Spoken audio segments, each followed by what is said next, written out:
আব্বা বলতো সবসময় কাঁচা মানে মাছ কাঁচা রান্না করলে মাছটা অনেক ভালো হয়, এর পুষ্টিগুণটা বজায় থাকে। মাছ ভাজলে নাকি তার পুষ্টিগুণ নষ্ট হয়ে যায়। আজ ফ্যাটি লিভার ধরা পড়ার পর এই রান্নাটা শুরু করলাম। আব্বা থাকলে খেলে খুব খুশি হতো। দেখ, প্রথম নিয়ে নিচ্ছি মাছ। মাছ অবশ্যই আমার এটা রুই মাছ আছে এবং মাছ ভালো করে ধুয়ে পরিষ্কার করে নিয়ে তার মধ্যে লেবুর রস।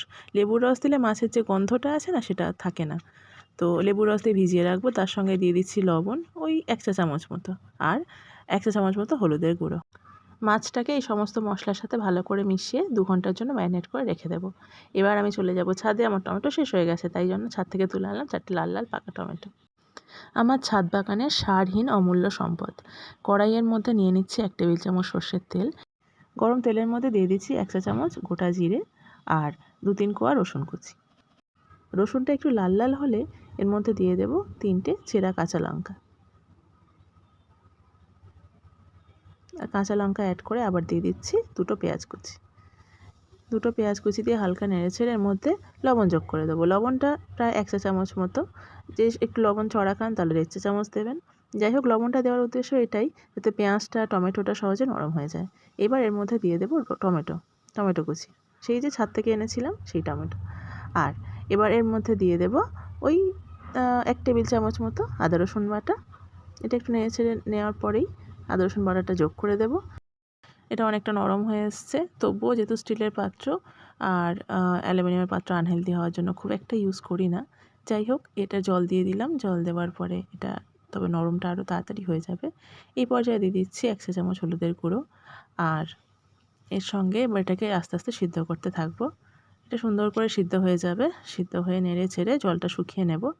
জলটা শুকিয়ে নেওয়ার পর এর মধ্যে অ্যাড করে দিচ্ছি একটুখানি কাশ্মীরি লঙ্কার গুঁড়ো। যদি কেউ এটা স্কিপ করতে চান, আরও হেলদি হবে, সেটা অবশ্যই করতে পারেন, কোনো অসুবিধা নেই। যাই হোক, দেখুন তেল অল্প তেলেও কিন্তু হালকা হলেও তেল ছেড়েছে এটা। এবার এই পর্যায়ে মাছটা একটু ধুয়ে নিয়ে দিয়ে দেবো ওই মানে এর উপরে বিছিয়ে দেবো শুধু মাছটাকে নিয়ে এই মশলাটার উপরে। আর বিছিয়ে দিয়ে আর একটু নেড়েচেড়ে উল্টে পাল্টে নেওয়ার পর কিন্তু জল দেবো। এই পর্যায়ে প্রথমেই জল দিয়ে দেবো না, তাতে করে মাছের মধ্যে মশলাটা খুব সুন্দরভাবে আরও ঢুকে যাবে। যারা কাঁচা মাছ দেখে নাকশিট করছেন তারাও কিন্তু একবার অন্তত বলবো বানিয়ে খেয়ে দেখুন। মিনিট ২ পর মাছটাকে হালকা হাতে উল্টে দেবো। আর এই পর্যায়ে দিয়ে দেবো ১.৫ টেবিল চামচ মতো জিরে গুঁড়ো। জিরে গুঁড়ো দিলে মাছের ঝোলে যে জিরের গন্ধ, খুব সুন্দর একটা ফ্লেভার আসে এবং এটা খুবই টেস্টি হয়। আচ্ছা, এবার এটাকে আস্তে আস্তে উল্টে পাল্টে কিছুক্ষণ একটু সাঁতলে নেব। ভাজা হবে না, কিন্তু এই যে মশলার মধ্যে এটা মাছটা সিদ্ধ হয়ে যাবে সুন্দরভাবে এবং মশলার সমস্ত ফ্লেভারগুলো মাছের মধ্যে ঢুকে যাবে।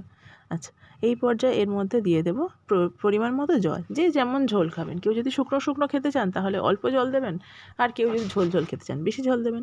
আমার বাড়িতে এই মাছের ঝোলটাকে অ্যাজ স্যুপ খাওয়া হয়। মিন্স ধরুন মানে তরকারি শেষ হয়ে গেছে, ভাত খাওয়া শেষ হয়ে গেছে, ঝোলটা পড়ে আছে, ঝোলটুকুও খেয়ে নেওয়া হয়।